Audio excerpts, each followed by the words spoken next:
আসসালামু আলাইকুম। সবাই কেমন আছেন? চিতই পিঠা আমাদের বাঙালিদের অনেক পছন্দের একটি পিঠা। চিতই পিঠা যেমন দুধে ভিজিয়ে খাওয়া যায়, তেমনি নানা রকম ভর্তার সাথে খেতেও বেশ লাগে। ভাপা পিঠা আর চিতই পিঠা এ দুটো শীতকালের অন্যতম পিঠা। আমার চ্যানেলে অলরেডি 2 রকম ভাপা পিঠার রেসিপি দেয়া আছে, চাইলে দেখে নিতে পারেন। তো দেখে নিন আমি কিভাবে এই পিঠাটা তৈরি করছি। এখানে আমি 3.5 কাপ আতপ চাল ভালো করে ধুয়ে 7 থেকে 8 ঘন্টা হালকা গরম পানিতে ভিজিয়ে রেখে পানি ঝরিয়ে নিয়েছি। এখন সবটুকু চাল আমি ব্লেন্ডারে দিয়ে দিচ্ছি। 2 কাপ হালকা গরম পানি। এবার ভালো করে ব্লেন্ড করে নিচ্ছি।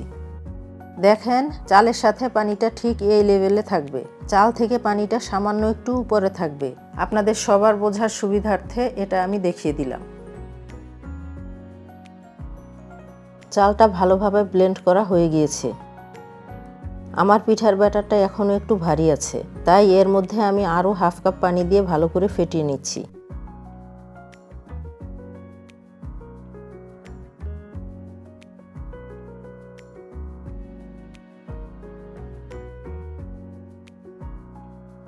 এখন আপনাদের মনে প্রশ্ন আসতে পারে, ব্যাটারটা পারফেক্টভাবে হয়েছে কিনা বোঝার উপায় কি? সেটা হলো ব্যাটারটা আপনারা যে চামচটা দিয়ে ফেটিয়ে নেবেন, সেটাতে এমন করে একটা দাগ টেনে দিলে যদি দাগটা স্পষ্টভাবে দেখা যায়, তাহলে বুঝে নেবেন পিঠার ব্যাটারটা একেবারে পারফেক্ট হয়েছে। এখানে ব্যাটারটা এভাবে ফেটানোটা জরুরি। এতে করে ব্যাটারে অনেক বাবল ক্রিয়েট হবে, আর পিঠাটাও তখন দারুণভাবে তৈরি হবে। আমি প্রায় 5 মিনিটের মতো ব্যাটারটা ফেটিয়ে নিয়েছি। এখন 1 চা চামচ লবণ দিয়ে ভালো করে মিশিয়ে নিচ্ছি।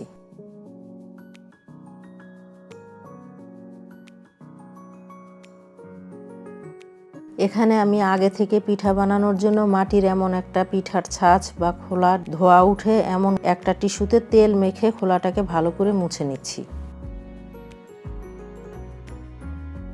এবার আমি প্রথম পিঠার ব্যাটারটা দিয়ে 2-3 সেকেন্ড অপেক্ষা করে ঢেকে দিচ্ছি। ঢাকনার চারপাশে একটু পানি ছড়িয়ে দিচ্ছি। পিঠাটা তৈরি হয়ে গিয়েছে।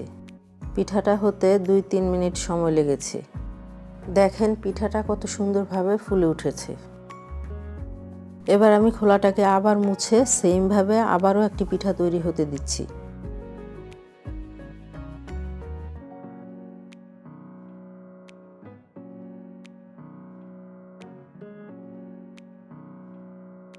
এভাবে আমি সবগুলো পিঠা তৈরি করে নিচ্ছি।